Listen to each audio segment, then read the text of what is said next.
Saya Legino dari Katolik. Katolik. Oh ya, silakan. Terkait dengan tema kita, Bang ya. Ya, mau nanya aja. Kami berdoa bersaudara, dua yang Katolik, cuman yang 10 itu Muslim. Hah? Cuman keluarga saya Muslim, ya. Muslim? Allahu Ya, Akbar, Masya Allah. keluarga saya Muslim, cuman saya Katolik. Siap. Cuman Biasa itu terjadi. kami Muslim semuanya, keluarga saya itu toleransinya tinggi, Bang. Nggak Iya, ada betul. menyalahkan Siap. agama gitu. Betul. Cuman saya mau tanya ya, Bang ya. Siap, Memang, silakan, Bang. Macam saya lah sudah murtad. Apakah saya ada hukumnya dibunuh gitu, Bang? Menanya itu aja, Bang. Bunuh? Iya, kalau katanya kalau murtad wajib hukumnya dibunuh. Bisa ada dalilnya, tunjukkan ke kita, Bang. Ini yang nanya teman-teman, Bang. Dalilnya nggak tahu saya itu. Katanya ada di hadis katanya. Oh, ya. Jadi yang di hadits itu adalah orang Islam yang berpura-pura Islam. Jadi ada orang non-Muslim masuk kemudian ke Islam, berpura-pura masuk Islam untuk mencari kelemahan Islam. Itu berbicara mengenai asbabul wurudnya, itu berbicara masalah mengenai peperangan, masa peperangan Islam baru Islam itu diajarkan. Ada yang pura-pura masuk ke dalam tubuh Islam untuk mengetahui kelemahan pasukan dari Islam. Habis itu dia keluar, bersatu kembali dengan pasukannya, lalu menyerang umat Islam. Nah, itu yang wajib dibunuh pada zaman itu, zaman peperangan. Kalau sekarang enggak, di Islam malah begini ayatnya. Al-Quran surah Al-Ma'idah ayat 32. Allah subhanahu wa ta'ala menjelaskan, Man qatala nafsan bighairi nafsin au fasadi fil ard faka'annama qatalan nas jami'a. Barang siapa yang membunuh satu manusia tanpa alasan yang dibenarkan kemudian oleh hukum, maka dia sama halnya membunuh seluruh umat manusia. Gak boleh. Gak boleh di Islam itu membunuh.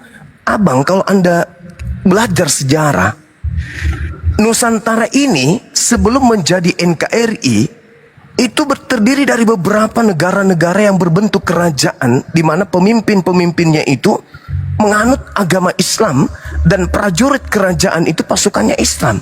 Kerajaan-kerajaan Islam itu berdiri dengan sangat kuat. Lalu kemudian ada fase di mana Indonesia sebelum jadi Indonesia, Nusantara ini pulau-pulaunya itu ada beberapa banyak pesantren-pesantren kemudian yang berjuang untuk bahu-membahu memerdekakan NKRI dari penjajah yang notabene-nya beragama Kristen, Bang.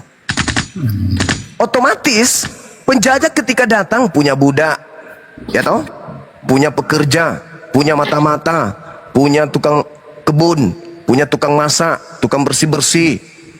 Ya, tentu juga yang tukang memuaskan biologisnya. Itu kita tidak bisa pungkiri.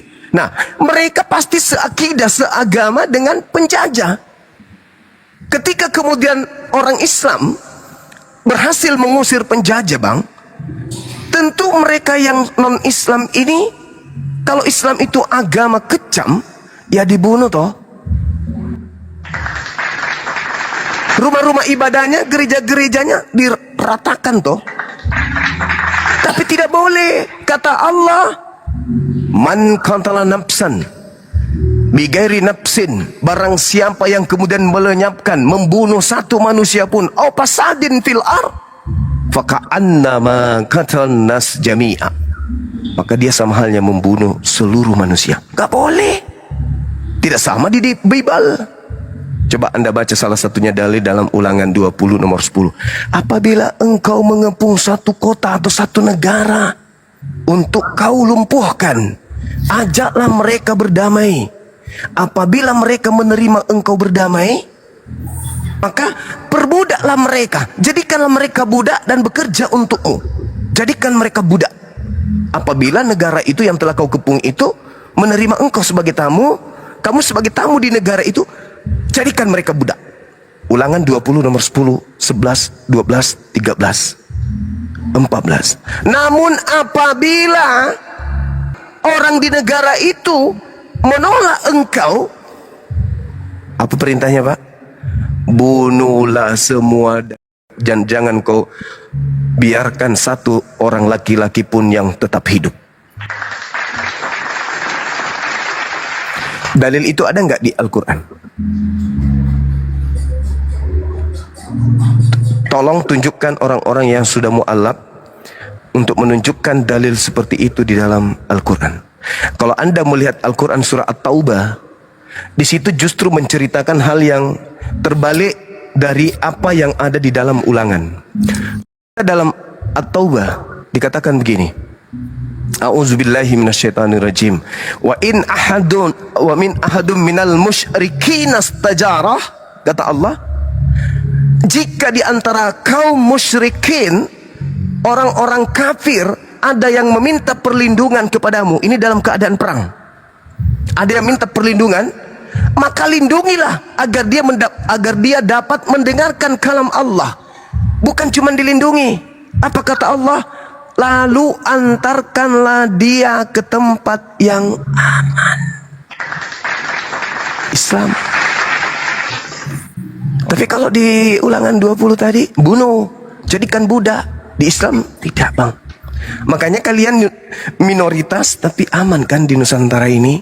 Alhamdulillah, aman kan kita? Kita belum merasakan kalian yang mayoritas, kami yang minoritas. Kira-kira apa yang terjadi ya? Kalau saudara-saudara saya ini yang mayoritas di Nusantara ini, mulai dari 01, 02, 03, 04, di ibu kota negara, seluruhnya dari kalian, kemudian di provinsi, gubernur, wakil gubernur, semuanya kalian. Kira-kira apa yang terjadi terhadap Nusantara ini? Bang, nanya lagi nih ya, Bang.